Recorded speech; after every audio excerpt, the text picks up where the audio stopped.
statement. It says the Queen died peacefully at Balmoral.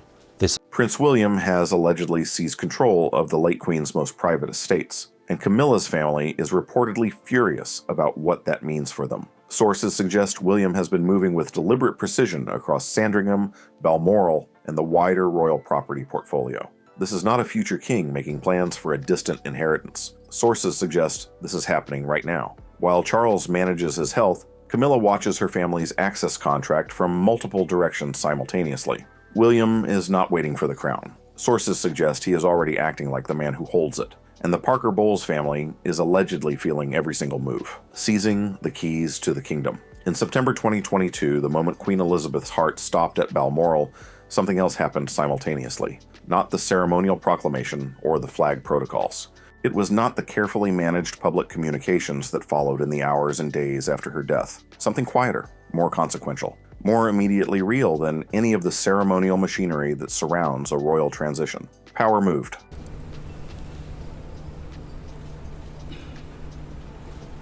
Automatically, instantly, with the full force of 700 years of constitutional law behind it. Charles became king, and William became Duke of Cornwall. 1.2 billion pounds of assets, 30 million pounds of annual income, 135,000 acres of English land, complete operational control. All of it transferred to William in the same afternoon that the world was absorbing the news of Elizabeth's death. That transfer was not symbolic, it was not ceremonial, it was financial, institutional, real. And William, sources suggest, understood immediately what it meant, not just as an inheritance, as an opportunity to begin building the kingdom he intends to lead in the way he intends to lead it. How does a future king transition from heir to effective ruler of a 1.2 billion pound institution while his father is still alive and still technically in charge? And what does that transition tell us about the speed and comprehensiveness of what is allegedly happening to the broader royal estate portfolio right now?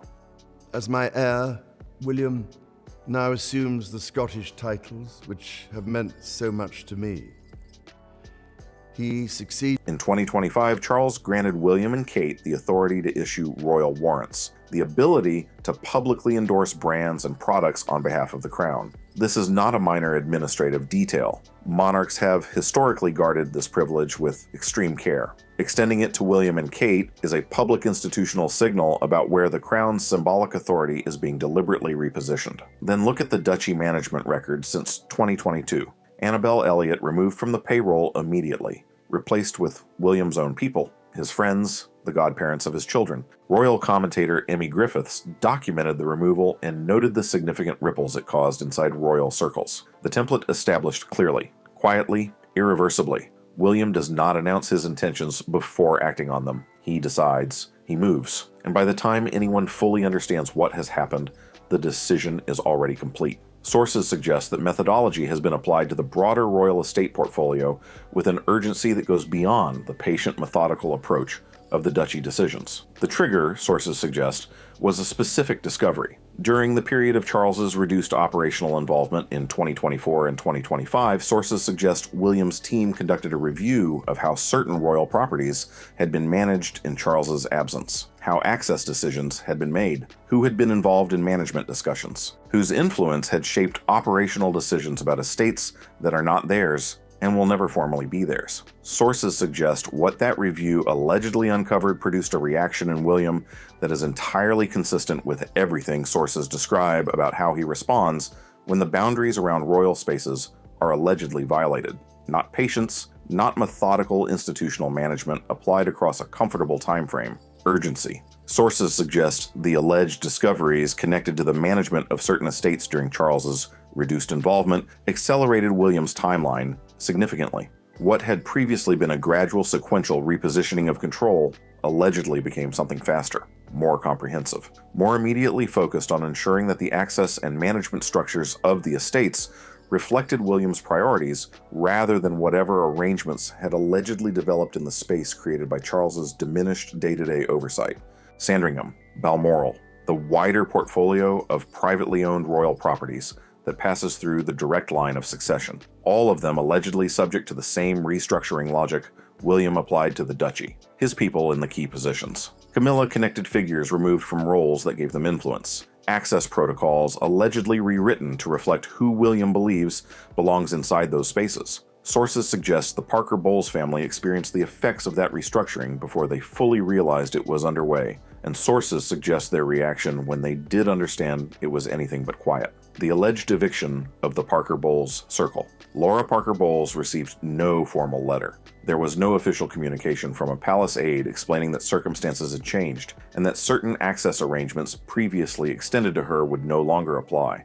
No phone call from a household manager delivering the news with appropriate diplomatic courtesy. No meeting, explanation, or process. Just the particular silence of an institution that had reorganized itself around her without asking her permission or offering her any warning. Sources suggest Laura discovered the scope of what had allegedly changed the same way her brother Tom discovered the scope of what had happened following the Sandringham confrontation, through absence and the accumulation of non-responses. Through the growing realization that the access she had come to regard as a natural extension of her mother's position was no longer operating in the way it had. It had allegedly been switched off, quietly, completely, in the manner that sources describe consistently as William's operational signature across every situation involving Camilla's family and royal spaces. What specifically has allegedly been revoked? Not in abstract terms. Not as a general narrative of diminishing access. Concretely, what did the Parker Bowles circle allegedly have during Charles's reign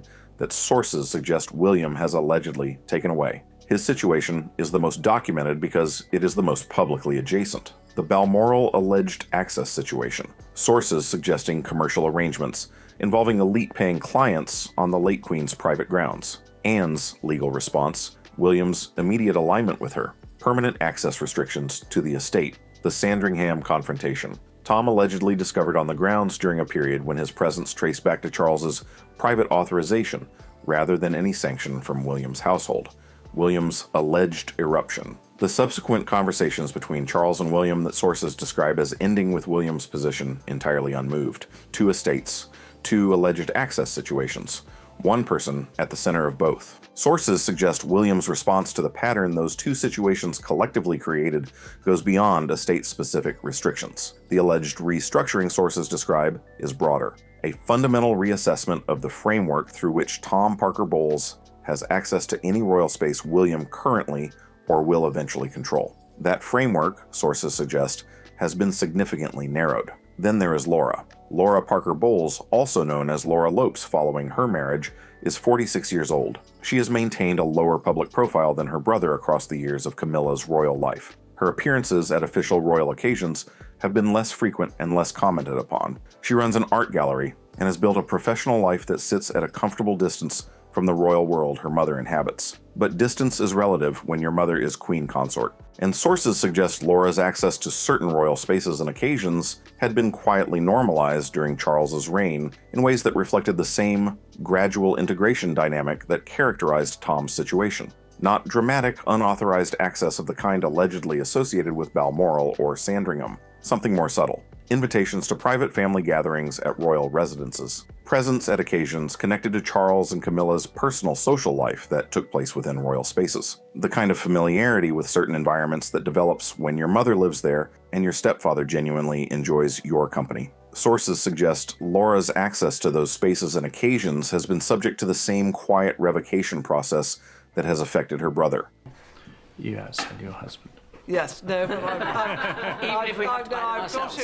it in the spike. Not through any confrontation, not through any explicit communication that created a record, through the withdrawal of invitations that had previously arrived without requiring any particular justification. Then there is Annabel Elliot, already removed from the Duchy of Cornwall payroll when William inherited it. That removal was documented and publicly noted. What sources suggest is less publicly understood is that the scope of Annabel's removal has allegedly expanded beyond that specific payroll position. Sources describe a broader restriction on her involvement with royal property management that extends across multiple estates in the portfolio William is allegedly taking control of. Engagements that might previously have been offered to her as a natural continuation of her long professional relationship with royal properties under Charles are allegedly no longer being extended. 3 members of Camilla's family circle. 3 simultaneous alleged access contractions across different aspects of their relationship with the royal world, none of them announced,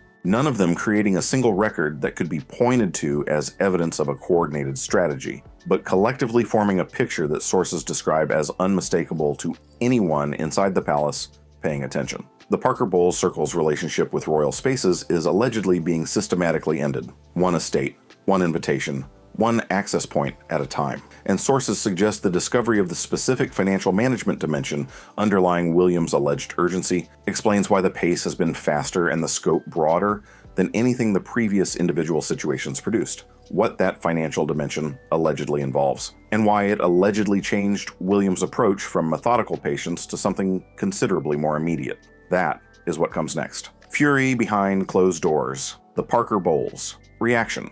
Camilla made a call to Charles that sources describe as arriving with an urgency that stopped his afternoon entirely. Not the composed, measured communication of a queen consort managing a difficult institutional situation through appropriate channels. Something rawer than that, more personal. The voice of a mother watching her children's access to a world she spent 30 years building for them allegedly being dismantled piece by piece, while her husband is technically still the man who owns the property it is happening on. Sources suggest Charles listened, said very little, and when the call ended, sat with the weight of what he had heard for considerably longer than the conversation itself had lasted. Because here is the problem Charles faces that no amount of sympathy for Camilla can resolve. William has not done anything he cannot justify on institutional grounds. Every alleged access revocation, staffing change, management restructuring has a legitimate rationale, and it stands independently of any personal motivation. The duchy precedent is documented and publicly accepted. The Balmoral and Sandringham situations provided specific alleged justifications for Tom's access restrictions. Annabel Elliott's removal was framed as a management decision rather than a personal one. Charles cannot argue against any of it without arguing against the institutional logic William has built around it. And arguing against that logic requires Charles to assert that his personal preferences about his family should override his heir's institutional authority over properties that will shortly belong to that heir. That is not a case Charles can make convincingly, and sources suggest he knows it. Given the limits of what Charles can do, what did Camilla's circle allegedly attempt to do independently to counter William's alleged estate control strategy, and what happened when they tried? Sources suggest Camilla's team identified a specific approach in the weeks following the alleged acceleration of William's estate restructuring, not a confrontation with William directly, or a public move that would generate press coverage and force official responses from both households. Something more subtle. An approach to certain figures within the palace administrative structure whose positions gave them influence over the kind of operational decisions William's alleged restructuring involves. People whose cooperation would be needed to implement certain access and management changes at the estate level.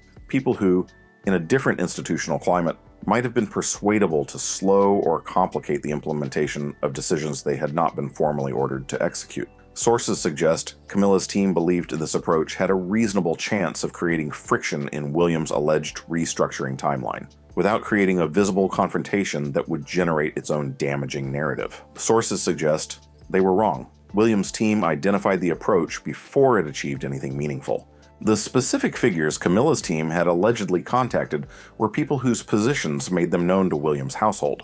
Their conversations with Camilla's representatives were noted, and sources suggest William's response to discovering that Camilla's circle had attempted to work around him through the palace administrative structure was to accelerate rather than moderate the pace of what he was doing. The strategic miscalculation made things worse rather than better. The attempt to create friction in William's timeline allegedly gave him a specific concrete justification for moving faster and more comprehensively than he might otherwise have done. Sources describe the reaction within Camilla's remaining circle when they realized what their approach had produced as a combination of frustration and something approaching disbelief. They had tried to slow the process down and had allegedly made it faster. Camilla's private response to this development is described by sources as the most difficult moment she has experienced across this entire situation. Not because of what William did in response, because of what the attempt and its failure revealed about the state of her institutional position. She no longer has sufficient leverage inside the palace administrative structure to create meaningful friction in decisions William is making. The network she spent 20 years building, the one that ensured her preferences were known and respected in the room she was not physically present in, has been reduced to the point where its influence does not reach the people whose cooperation she needed. That is not a temporary setback, that is a structural reality, and sources suggest Camilla understands it as such. The fury within the Parker Bowles circle is real and genuine, but fury without leverage is simply noise. And sources describe Camilla as understanding, with a clarity that sources say she finds genuinely devastating, that the noise her circle is making is not reaching the rooms where William's decisions are being made. He is not hearing it, or if he is hearing it, sources suggest he is not finding it persuasive. What is driving William's alleged actions at a level that goes deeper than institutional management or the patterns established by previous property situations? The personal dimension that sources describe as the most significant and least publicly discussed motivation underlying everything he is allegedly doing. Protecting the late Queen's sanctuary, William's most personal motivation. There is a photograph that William has never discussed publicly. It was taken at Balmoral sometime in the 1990s. William as a young boy, Elizabeth beside him, the Scottish Highland landscape stretching behind them across the kind of vast private distance that exists nowhere else in the royal world. Nothing staged about it. There was nothing ceremonial, just a grandmother and her grandson in the place she loved most on earth. Both of them looking entirely at ease in the particular way that only genuinely private moments produce. Sources suggest that photograph and the memories it represents sit somewhere close to the center of everything William is allegedly doing right now, not as sentiment, but as motivation. What is actually driving William's alleged estate control strategy at its deepest level? Because the institutional justifications are real and documented. The Duchy precedent, the Balmoral situation, the Sandringham confrontation, the alleged financial management discoveries. As my heir, William now assumes the Scottish titles which have meant so much to me. He succeeds. All of it provides legitimate institutional rationale for everything William is allegedly doing. But sources suggest the institutional rationale is the surface layer of something considerably more personal underneath. Elizabeth tolerated Camilla's presence in Charles's life because institutional duty required tolerance. She attended the blessing ceremony at Windsor in 2025 when Charles and Camilla married. She was gracious in public. She managed the relationship with the discipline and the professionalism that defined everything she did. But sources suggest Elizabeth's private feelings about the integration of Camilla's family into the spaces she considered most personal were considerably more complicated than her public graciousness implied. William allegedly shares those private feelings, with the added weight of a son who watched his mother suffer and has never found a framework that fully resolves the grief that suffering produced. The estates William is allegedly taking control of are the places where his grandmother was most herself. They are also the places where his mother's memory is most present to him, where Christmas mornings and summer evenings hold the particular texture of a childhood that was extraordinary in every way and broken in the one way that mattered most. Sources suggest one specific decision William has allegedly made about how a particular space within the estate portfolio will be used going forward reflects this personal motivation more clearly than any institutional rationale could explain. A decision about preservation rather than renovation,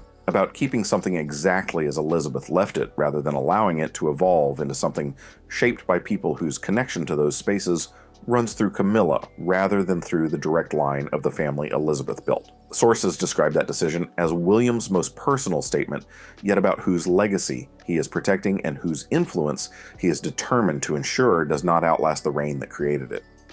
Charles's position on that specific decision, whether he supports it or whether it represents yet another point of impossible tension between his role as Camilla's husband and his role as William's father. Charles's ultimate dilemma. The king, who cannot choose Charles, spent 45 minutes alone in his study at Clarence House on a Tuesday morning in early 2026. No meetings scheduled during that time. No aides summoned. No calls made or received according to the official diary that manages every minute of a working monarch's day. Just Charles, alone. With whatever was going through his mind after the conversation he had allegedly just finished with William about the estate management situation. Sources suggest the people who saw Charles emerge from that study noted something in his expression that they had not seen there before. Not the weary resignation that has characterized his demeanor across much of the past year. It was not the disciplined composure he maintains at official engagements, regardless of what is happening privately. Something more specific than either of those things. The particular expression of a man who has just understood something with a finality he was not previously prepared to accept. What does a king actually do when his heir is allegedly dismantling the institutional access structure his wife spent 20 years building, and the king finds himself unable to argue against it with genuine conviction. The answer, sources suggest, is that he does very little, and the doing of very little is itself the most significant decision he makes. Charles's position in this story operates across three simultaneous dimensions that cannot be resolved independently of each other. The legal dimension is the simplest to state and the most misleading in terms of what it actually means practically. Charles owns Sandringham and Balmoral. He owns them right now as privately held personal property. His name is on the relevant documentation. His authority over access decisions and management arrangements is legally unambiguous while he is alive. In theory, he could simply assert that authority, tell William's team that certain access arrangements will continue as they were, reinstate the involvement of Camilla-connected figures in estate management discussions, restore the framework that existed before William's alleged restructuring began. In theory, the practical dimension explains why the legal dimension is largely irrelevant. Charles is 76 years old, managing an active cancer diagnosis. He became king at 73, the oldest accession in British history, after waiting longer than any heir in recorded history for a role that defined his entire existence. He has carried the weight of that reign with a dedication that deserves genuine acknowledgement.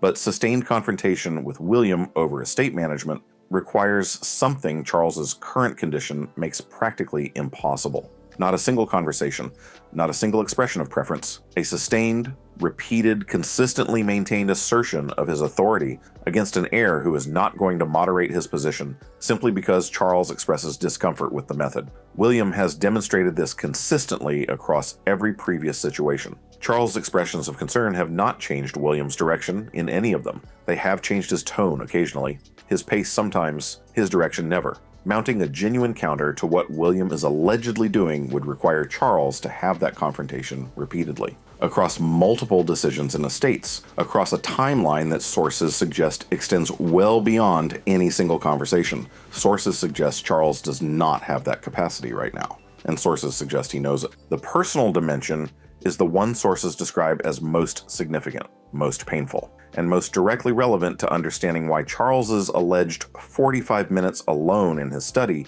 ended with him doing essentially nothing. He was there. He was the cause. He knows what his relationship with Camilla cost Diana. He knows what it cost William to grow up absorbing his mother's suffering. He knows that the grief William carries is grief Charles created through choices he made and would make again because he loved Camilla and that love was real. But knowing that does not make arguing against its consequences any easier. How does Charles tell William that protecting Camilla's family's access to Elizabeth's private estates is more important than William's determination to protect those spaces from the influence of people whose connection to them flows entirely through a marriage Charles made against considerable opposition? He cannot make that argument without implicitly asserting that his choices deserve more protection from their consequences than Diana's suffering deserved from its cause. Sources suggest Charles is not able to assert that, not privately, not with the conviction that mounting a genuine counter to William would require. So he has conversations, he expresses concern, he notes his ownership rights. He tells William that Sandringham is his home,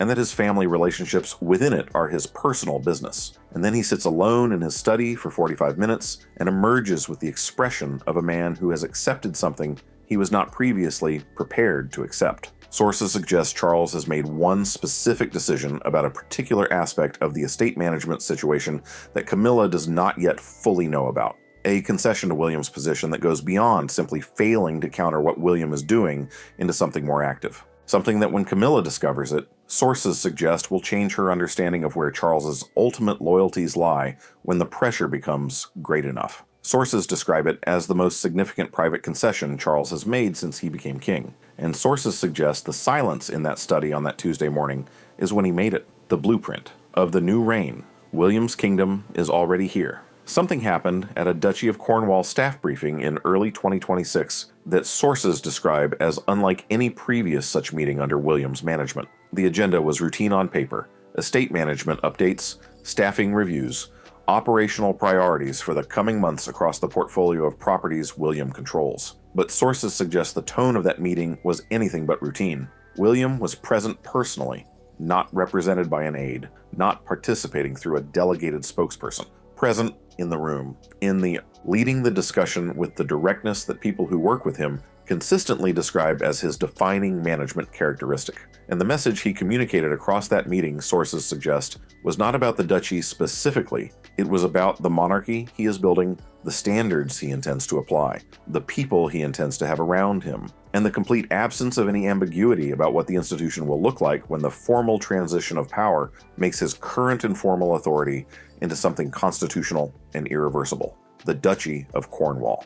1.2 billion pounds of assets, 30 million pounds of annual income, complete operational control, his people in every key management position. Camilla connected figures removed, the template established and functioning, royal warrant authority, extended by Charles in 2025. The symbolic repositioning of the Crown's endorsement power toward William and Catherine. A public institutional signal that required no elaboration for anyone inside the palace to understand. The estate's management strategy, Sandringham and Balmoral not yet formally his, but allegedly already being managed with the proprietorial attention of someone who understands that formal ownership is a matter of time rather than uncertainty. Access protocols allegedly restructured. Parker Bowles circle allegedly removed from the spaces they inhabited during Charles's reign. William's priorities allegedly defining how the properties operate rather than the arrangements that developed under Charles's management. The event and occasion management. The alleged disinvitation ahead of Anne's event. The coordination between William's household and Anne's that allegedly bypassed Camilla's network entirely. The pattern of occasions where William's people are present and Camilla's people are absent, becoming consistent enough that sources describe it as a policy rather than a series of individual decisions. The charitable and institutional landscape. William's Royal Foundation operating with the transparency and accountability of a modern organization. Patronage decisions allegedly reflecting William's priorities rather than Camilla's preferences. Diana's causes allegedly being recentered within the monarchy's philanthropic identity in ways that are individually subtle and collectively unmistakable. Now look at the personnel picture of the kingdom William is building. Anne as his most trusted non-immediate family institutional ally. Their alleged coordination across multiple situations documented throughout this series of stories. Her moral authority and institutional credibility providing a legitimacy to certain decisions that William's current formal status alone might not fully support. Catherine is the woman whose symbolic inheritance is already secured, the jewelry designations, the patronage positioning, the public standing built through her cancer diagnosis, handled with extraordinary grace and transparency. Already functioning as the emotional center of the monarchy's relationship with the public in ways that make her eventual role as queen consort feel less like a future transition than a present reality. William's own inner circle. Friends, trusted figures whose loyalty traces entirely to him, the godparents of his children in key estate positions, people who understand that their access to the institution flows through William specifically, and that their responsibility is to his vision rather than to any arrangement that preceded it. Now map what is allegedly not in that picture. Camilla's network, allegedly contracted to a fraction of its previous scope across multiple simultaneous fronts. Her family's access to royal spaces allegedly reduced comprehensively. Her institutional information flow allegedly diminished to the point where she is consistently behind the curve on decisions that directly affect her position. The era that Charles built around Camilla, around their relationship, around the complicated accommodation the institution made for a marriage the public took years to accept, and that generated consequences still being managed 30 years later. That era is allegedly ending, not dramatically, not through a single decisive moment that can be pointed to as the turning point, through the accumulation of quiet decisions that individually seem administrative and collectively amount to a transformation. Sources suggest William has a clear internal understanding of where this trajectory ends, not the day Charles dies. That day will bring its own ceremonies and its own public chapter in the monarchy's story. The destination William is allegedly building toward is the day when the institution he formally inherits reflects entirely the priorities he has been establishing informally for years. When the estates, staffing, access structures, symbolic resources, and the people in the key positions all flow from William's choices rather than from anything that came before him. Sources suggest the destination is considerably closer than the official narrative of a future king patiently waiting his turn has ever acknowledged. The blueprint is already drawn, the construction is already underway, and the Parker Bowles family, who built their relationship with the royal world across 20 years of Charles's protection, are allegedly discovering that protection has an expiry date. That date, sources suggest, has already passed. The kingdom William is building has no structural role for the access arrangements Camilla constructed during Charles's reign. It was not designed with those arrangements in mind. It was designed around one thing and one thing only: the direct line of succession. William's family, William's people, William's vision of what the British monarchy needs to be to survive and earn its place in the 21st century. Everything else is allegedly being quietly and permanently cleared away. And the estate control strategy sources describe in this story is the most comprehensive single expression yet of that clearing. The keys to the kingdom are allegedly already in William's hands. The formal ceremony that makes it official is simply the last piece of an architecture that sources suggest is already complete in every way that actually matters. William did not wait for the crown before building his kingdom. Sources suggest he has been building it quietly, methodically, and comprehensively across every estate, every staffing decision, and every access revocation that sources describe throughout this story. The Parker Bowles Circle is allegedly discovering that the world they inhabited during Charles's reign has an expiry date. That date, sources suggest, has already passed.